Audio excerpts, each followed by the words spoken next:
Hello, everyone, and welcome to a brand new episode of Reading to You. जब भी समाज में revolution, क्रांतिकारी सोच या बदलाव की बात होती है तो पोइट्री की दुनिया में दो नाम जहन में आते हैं। पहला है फैज़ अहमद फैज़ का और दूसरा कैफ़ी आज़मी का।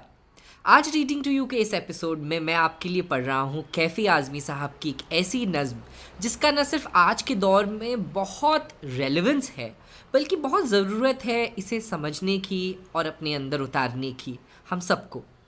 कैफ़ी आज़मी साहब को 20वीं सदी के one of the most revered, renowned and respected poets में शामिल किया जाता है और साथ ही श्रेय दिया जाता है उर्दू लिटरेचर को हमारी हिंदी फिल्म इंडस्ट्री में लाने, संवारने और उतारने का। आज रीडिंग टू यू के एपिसोड में मैं पढ़ रहा हूँ आपको सुदीप सेन जी द्वारा कैफ़ी आज़मी साहब की 100th एनिवर्सरी पर कंपाइल की हुई, क्यूरेट की हुई और एडिट की हुई ये किताब जिसका नाम है कैफ़ी आज़मी नज़्म सेलेक्टेड, इंट्रोड्यूस, एडिटेड एंड को ट्रांसलेटेड बाय सुदीप सेन। इसमें एक नज़्म है जिसका नाम है चरागा। तो रीडिंग टू यू के इस एपिसोड में आपके लिए कैफ़ी आज़मी साहब की ये नज़्म। एक दो भी नहीं 26 दिए एक एक करके जलाए मैंने। एक दो भी नहीं 26 दिए एक एक करके जलाए मैंने। एक दिया नाम का आज़ादी के, उसने जलते हुए होठों से कहा, चाहे जिस मुल्क से गेहूं मांगो, हाथ फैलाने की आज़ादी है। एक दिया नाम का खुशहाली के, उसके जलते ही यह मालूम हुआ कितनी बदहाली है।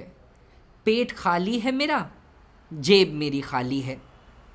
एक दिया नाम का यकजहती के, रोशनी उसकी जहाँ तक पहुँची, कौम को लड़ते झगड़ते देखा। माँ के आंचल में थे जितने पैबंद, सबको एक साथ उधड़ते देखा। दूर से बीवी ने झल्ला के कहा, तेल महंगा भी है मिलता भी नहीं।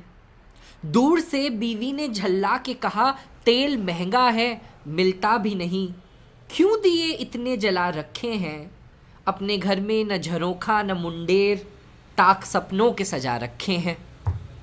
आया गुस्से का एक ऐसा झोंका, बुझ गए सारे दिए।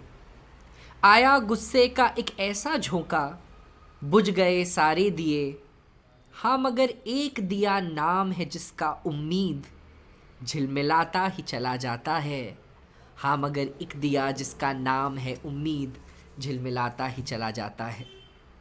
I hope you get to pick up this book or any other book of Kaifi Azmi and get to really soak in the genius of this poet, known for his eternal optimism, lyrical grace and simplicity. Kaifi Azmi is really a writer for generations and generations to come, and especially in today's time, for us to hold on to hope and illuminate that one earthen lamp that we can call home to our own inspiration, belief system, and somewhat unity. I will see you in another episode of Reading to You. Thank you for watching, everyone.